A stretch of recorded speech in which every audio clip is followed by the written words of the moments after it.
ঘটনাক্রমে দেখেন এই মধ্যপ্রাচ্য যুদ্ধ বা ইরানের সঙ্গে যুক্তরাষ্ট্র ইসরায়েলের এই যুদ্ধে এখন যে পরিস্থিতি তাতে মূল বিশ্বনেতা হিসেবে আবির্ভূত হচ্ছেন পুতিন।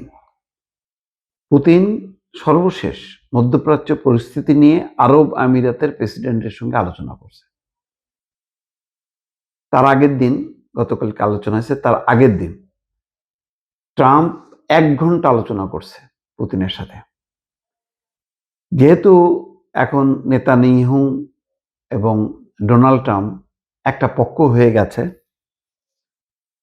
অর্থাৎ তারা যুদ্ধ করতেছে ইরানের সাথে, ইরান যুদ্ধ করতেছে তাদের সাথে, ফলে এর বাইরে বিশ্ব শক্তি দাঁড়াচ্ছে দুইজন, একজন হচ্ছে রাশিয়া আর একটা হচ্ছে চীন। তো চীন তো খুব কৌশলী, সহসাই সে এইসবের মধ্যে জড়াতে চায় না। পুতিন এক্ষেত্রে আগ্রহী। পুতিন কথা বলেছে ট্রাম্পের সঙ্গে, কথা বলছে সংযুক্ত আরব আমিরাতের প্রেসিডেন্টের সঙ্গে। তার মানে হচ্ছে এখন এই যুদ্ধের মধ্যস্থতা বা সমাধান সবকিছু নির্ভর করছে পুতিনের উপর। পুতিনই একমাত্র ব্যক্তি যার উপরে মধ্যপ্রাচ্যের ইরানের আস্থা আছে। ইরানের যে নতুন ধর্মীয় নেতা হলো মুস্তফা খামেনি, তাকে অভিনন্দন জানিয়েছে এবং তার পাশে থাকার অঙ্গীকার করেছে। আবার ট্রাম্পের সঙ্গেও 1 ঘন্টা কথা বলেছে। তার মানে পুতিনের গ্রহণযোগ্যতা ইরানের কাছে যেমন আছে, পুতিনের গ্রহণযোগ্যতা আমেরিকার কাছেও আছে। ফলে অটোমেটিক কিন্তু পুতিন এখন বলা যায় বিশ্ব নেতা। তুরস্ক এই ক্ষেত্রে কেন জানি এরদোয়ান পিছায় আছে, সে সতর্কভাবে নিজেকে আড়াল করে রাখছে, এগুলোর মধ্যে জড়াচ্ছে না।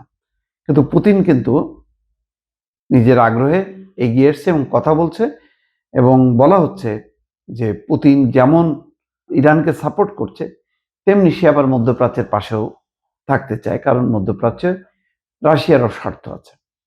রাশিয়ার প্রেসিডেন্ট ভ্লাদিমির পুতিন সংযুক্ত আরব আমিরাতের প্রেসিডেন্ট মোহাম্মদ বিন জায়েদ আল নাহিয়ানের সঙ্গে মধ্যপ্রাচ্য সংকট নিয়ে আলোচনা করেছে। ক্রেমলিন এক বিবৃতিতে জানায়, উভয় নেতা মধ্যপ্রাচ্যের বিপজ্জনক অবনতিশীল পরিস্থিতি নিয়ে মতবিনিময় অব্যাহত রেখেছেন। উদ্ভূত পরিস্থিতির কারণে ইরান এবং আরব দেশগুলোতে মারাত্মক প্রভাব পড়েছে। ক্রেমলিন আরও জানায়, রুশ প্রেসিডেন্ট এই সংঘাত আর বাড়তে না দেওয়ার প্রয়োজনীয়তার উপর জোর দিয়েছেন। তিনি আলোচনার মাধ্যমে সমস্যার সমাধানের আহ্বান জানিয়েছেন। এদিকে ইরানের প্রাথমিক বিদ্যালয়ে হামলার নিন্দা করেছে ইতালির প্রধানমন্ত্রী।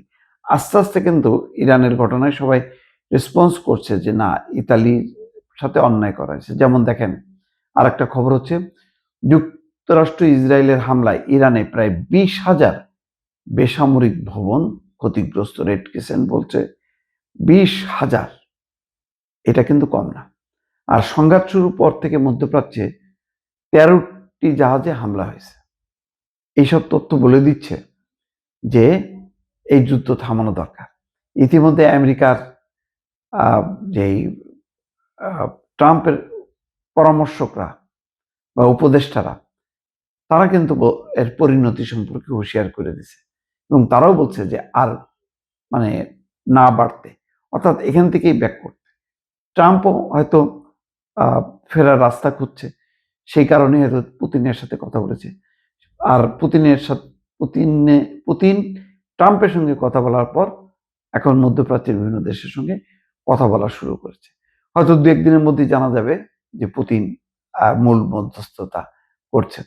ঘটনাক্রমে দেখেন যে পুতিনের বিরুদ্ধে অভিযোগ যে ইউক্রেনের উপর সে অন্যায় যুদ্ধ চাপায় দিছে, যে নিজেই অভিযুক্ত, কিন্তু আবার মধ্যপ্রাচ্যের প্রেক্ষাপটে এসে সে আবার হয়ে যাচ্ছে মূল মধ্যস্থতাকারী বা মূল শান্তির দূত, যে কিনা মধ্যপ্রাচ্যের এই অশান্তির আগুন নিভিয়ে দেবেন।